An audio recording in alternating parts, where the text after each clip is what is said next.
Hey guys, this is Jen. Alright, so I have just printed this out on my printable HTV, which is Nina. I printed it on the dark paper, and dark, you do not mirror, okay? But I have all the Nina instructions in the file sections, or in the file section on our group page, okay? So if you need to, take a look in there if you're using the Nina papers.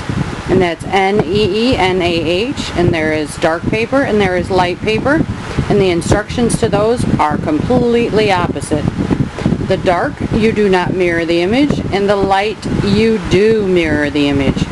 Alright, so you've already seen me do all the first steps before, but with this video I want to take you through and show you how to then cut this out on our ScanNCut, because I don't want to have to cut this with my scissors. Okay, so let's come in here and let's select a scan. And this is a Brother Tack mat because I haven't had a chance to zig these yet, being out teaching class.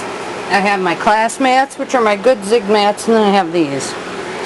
Okay, let's try a direct cut to the machine.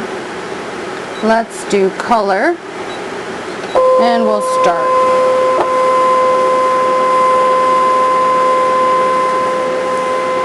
Okay, we know that this is a watercolor image, so I might not get such great results. Let's bring you up here. Hang on, let me loosen this up.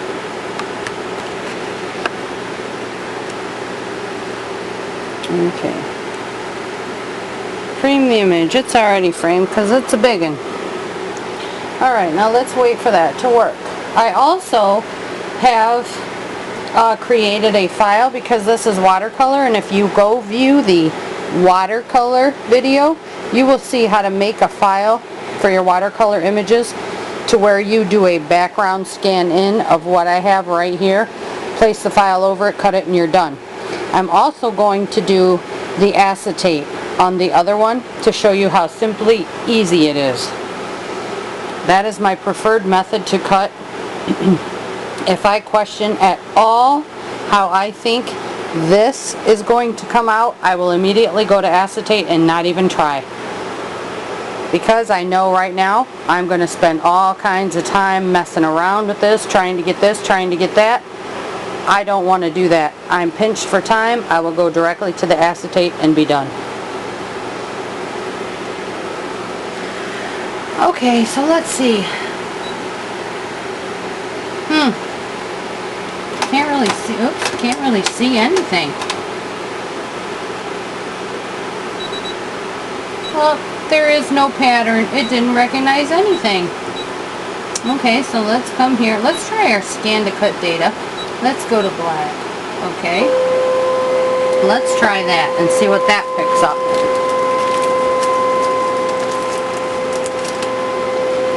This is the part I'm talking about, messing around with it. If you don't have time, go directly to the acetate, and I will show you why after we're done with this. So we're going to let that work for a minute. As I'm pulling out my acetate right now. And those of you that are attending class will actually get to do this for yourself to see how truly easy it really is.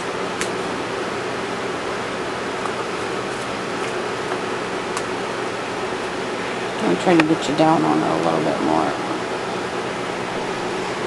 And I want to go outside. That's why I like ScanNCut data. Oh, nope. That watercolor being, because there's so many different gradients in it, can be extremely hard for our ScanNCut to pick up. I already know this, okay? So I'm going to back this out. I'm going to stop this. I'm going to show you the file and how I do the file that I create. I'm going to pop that in here, do the background scan, show you how easy that is, and then I'm going to also do the acetate, so I'll come back. Okay, so here I am, I'm back. I'm taking my stick, putting in the machine. I have my little mat here, and I'm not liking how that is sticking.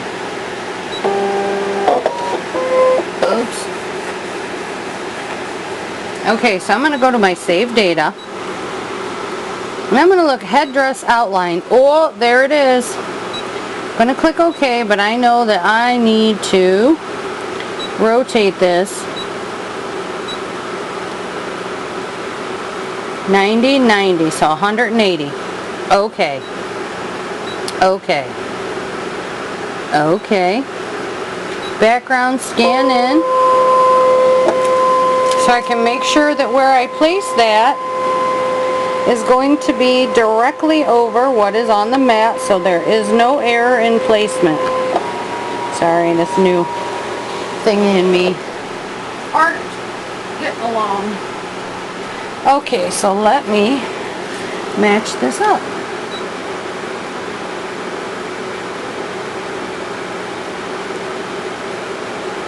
There we go. And that is perfect placement. Okay, let me check my blade. Check the depth, because this is a little bit thicker. It's a kind of a little stretchier feel to it too. Like if you go to tear it, it does not tear easy. It kind of stretches. So I'm going to adjust my blade depth accordingly. Okay. And you all know I adjust by sight. Those of you that come to class, I do not adjust by number, ever.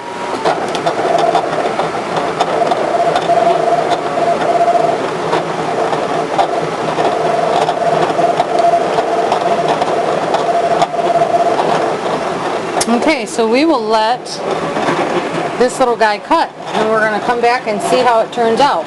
So this is the one file where I went in, I created a black out so that I could capture this watercolor design. Literally took me 2 seconds to do. I didn't have to worry about scanning and capturing anything. The next one I'm going to show you is the acetate, where for some reason you don't have a file and you have to capture it via a scan. That's where I'm going to show you how to do that, okay? This little guy clipped along here at a pretty good rate, and this is even a speed of 1. Okay, let's see. Okay, this is pretty good. Spot kind of got stuck right there, but this is because this is kind of stretchy material. This is really good. Good cut, minus this one spot right here. Okay.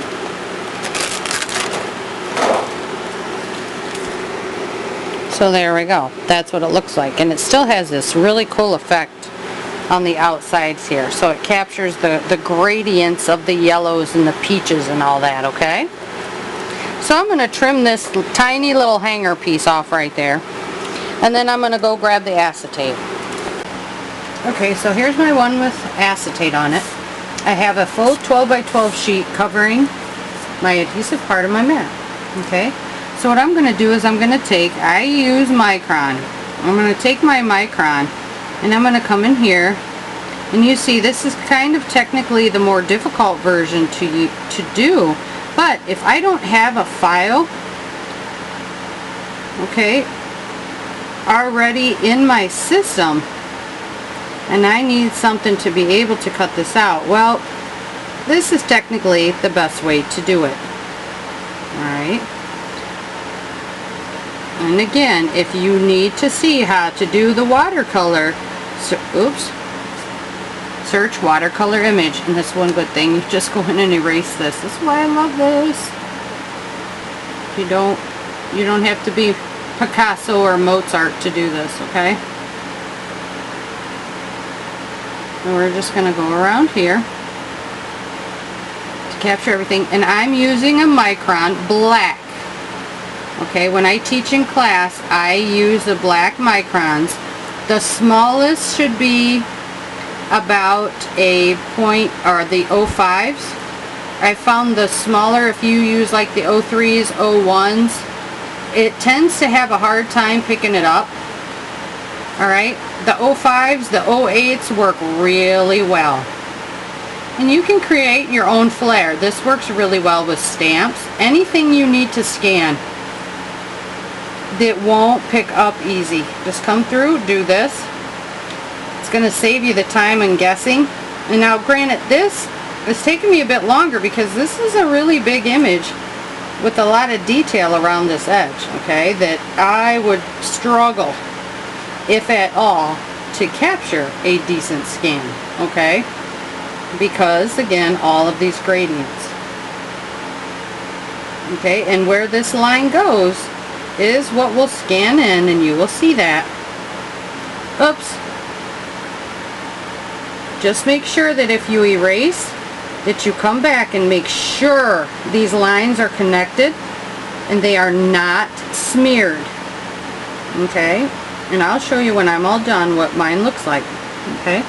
And I use micron because, as you see, my arm has touched that and it has not smeared it. That's why I like these pens. They work really, really well for what I use them for. And granted, in class I do provide them for you to use. If you're never going to use a scanner or stamps or stuff like that, you don't need it. You can use it and just return it to me, but you never know, you may want to get one. But at least in class you learn how to do this, and it's really cool. And again, if you don't like it, you just go back and erase it. You can use your baby wipes to do that. Okay, so there we go. This is the full thing all done. Alright, so let's take it over to the machine and see what we get. Okay, so we're back here. Let me focus this. Okay. Just took the other one out, so let's clear that out. Stick this in here.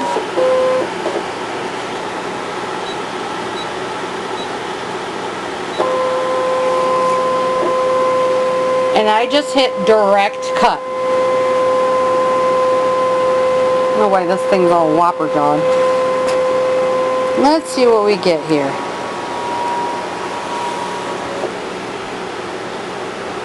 And I do have my curtain open, so should probably make sure I put the little buffer down there. Let's click OK. Oh, look.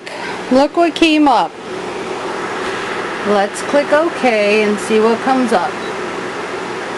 Alright, I'm going to back this up because I need to come in here and get rid of that little piece that flopped up at the top.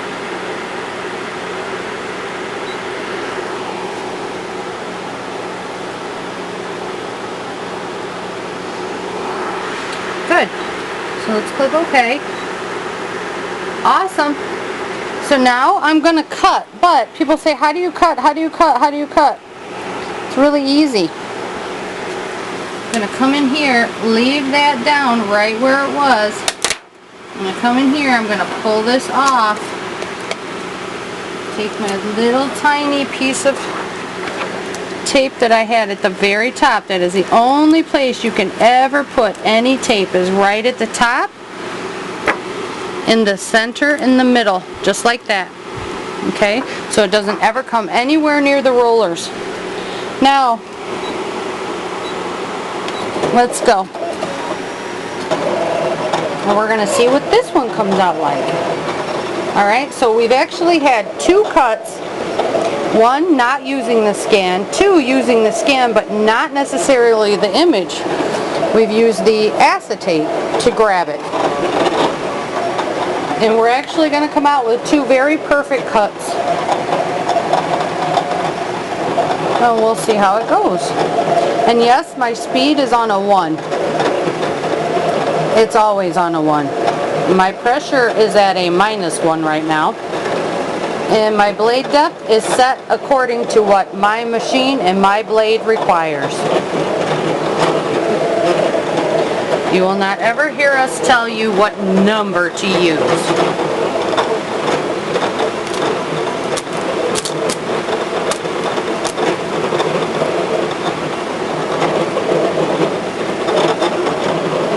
Okay, it's about finished. And this design is from Adobe stock. This is a purchased design. Okay. And I'm using it for myself on 2 bright pink shirts. Oops, have the same problem right down here at the bottom, stuck in that one spot. But I did not eject my mat, okay? I came up here, I started peeling to make sure that this was cut. Because if it didn't, I'd send it through again after I slightly deepened the blade. I do not adjust that pressure unless it's ripping or tearing. Then that pressure goes down. There we go. That one little spot again still hung, so I got to take the scissors and just snip it. Okay? So there are 2 perfectly cut files. Alright guys, hopefully that helps you understand how to use this stuff. Not even printable HTV, but anything you want to print and cut. The printable adhesive sticker vinyl, all that stuff. Okay guys, if you have any questions, come and find me over at ScanNCut Canvas and Scal Help on Facebook. And I will help guide you through anything, any question that you have. Have a good day guys.